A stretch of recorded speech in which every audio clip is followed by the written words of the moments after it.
আগে এই পৃথিবীর সাক্ষী হবে এমন এক ভয়ঙ্কর ফিতনার, যার নাম শুনলেই মানুষের শরীরের লোম খাড়া হয়ে যায়। এটি হলো হাজার হাজার বছর ধরে বন্দী থাকা এক ভয়ঙ্কর জাতির গল্প।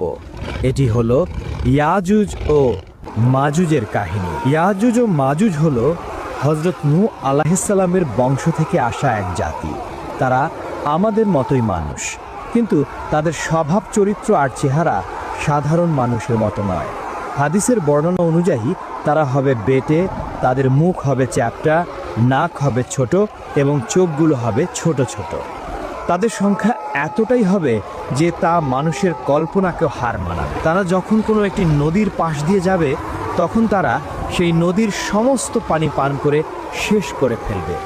এই জাতি এতটাই ভয়ঙ্কর হবে, একটা নদীর পানিকেও তারা মিনিটের মধ্যে শেষ করে দিতে পারে, নদীকে মরুভূমিতে পরিণত করে দিতে পারে। তাদের প্রধান বৈশিষ্ট্য হলো তাদের সীমাহীন নিষ্ঠুরতা।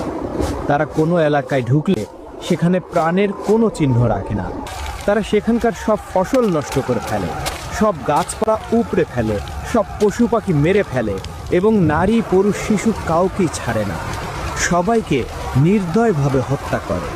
বহু শত বছর আগে বাদশাহ জুলকারনাইন নামে আল্লাহর এক নেককার বান্দা ইয়াজুজ ও মাজুজের অত্যাচার থেকে মানুষকে বাঁচানোর জন্য দুটি পাহাড়ের মাঝখানে লোহা ও তামা গলিয়ে এক শক্ত প্রাচীর তৈরি করে দিয়েছিলেন। সেই দিন থেকে তারা সেই প্রাচীরের ওপারেই বন্দী অবস্থায় আছে। হাজার হাজার বছর ধরে প্রতিদিন সকালে তারা সেই প্রাচীরটি ভাঙার জন্য কঠোর পরিশ্রম করে।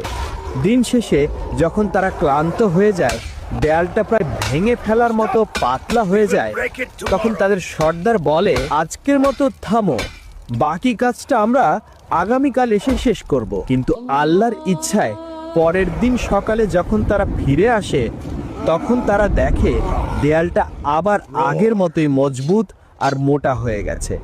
দেয়ালটাকে ভাঙার জন্য লেগে যায়। এভাবেই চলছে দিনের পর দিন, বছরের পর বছর, কিন্তু দেয়ালটা ভেঙে তারা বাইরে আসতে পারে না।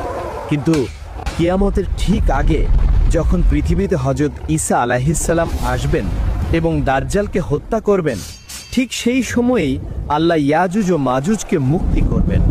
সেদিনও তার আগের মতোই সারাদিন ধরে দেয়ালটা ভাঙতে থাকবে। দিন শেষে যখন দেয়ালটা প্রায় ভেঙে পড়ার মতো অবস্থায় চলে আসবে, তখন তাদের সর্দার হয়তো আল্লাহর ইচ্ছাতেই সবাই সব কিছু মাশাআল্লাহ, আল্লাহ সব কিছু যেন আমি ভালো কিছু দিতে পারি আপনাদের ভালো।